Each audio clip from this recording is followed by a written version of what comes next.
بسم اللہ الرحمن الرحیم۔ السلام علیکم ورحمۃ اللہ وبرکاتہ۔ دا اتھینٹک اسلام چینل کی طرف سے ایک اور اہم ویڈیو لے کر میں حاضر ہوا ہوں، جس کا موضوع ہے مسلمان عورت کا عزم۔ مسلمان عورت کا عزم۔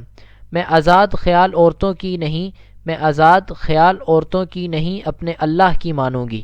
میں آزاد خیال عورتوں کی نہیں اپنے اللہ کی مانوں گی، یعنی ایک مسلمان عورت کے اندر یہ عزم ہونا چاہیے کہ میں آزاد خیال عورتوں کی نہیں مانوں گی بلکہ اپنے اللہ کی مانوں گی۔ کیونکہ اللہ سبحانہ و تعالی جسمانی خوبصورتی اور زیب و زینت کے اظہار کے حوالے سے واضح حکم دیتے ہیں۔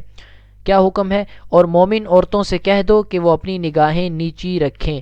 وَقُلْ لِلْمُؤْمِنَاتِ يَغْضُضْنَ مِنْ أَبْصَارِهِنَّ، قرآن پاک کی آیت ہے، اس کا ترجمہ دیا ہوا ہے۔ اور مومن عورتوں سے کہہ دو کہ وہ اپنی نگاہیں نیچی رکھیں اور اپنی شرمگاہوں کی حفاظت کریں اور اپنی سجاوٹ کو کسی پر ظاہر نہ کریں سوائے اس کے جو خود ہی ظاہر ہو جائے، اور اپنی اوڑھنیوں کے آنچل اپنے گریبانوں پر ڈال لیا کریں، اور اپنی زینت کسی پر ظاہر نہ کریں سوائے اپنے شوہروں پر یا اپنے باپ پر یا اپنے سسر پر یا اپنے شوہروں کے بیٹوں پر یا اپنے بھائیوں پر یا اپنے بھتیجوں پر یا اپنے بھانجوں پر یا اپنی میل جول کی عورتوں پر یا ان غلاموں پر یا خدمت گزاروں پر جن کے دل میں کوئی جنسی تقاضا نہیں ہوتا، یا ان بچوں پر جو ابھی تک عورتوں کے چھپے ہوئے حصوں سے آشنا نہیں ہوئے۔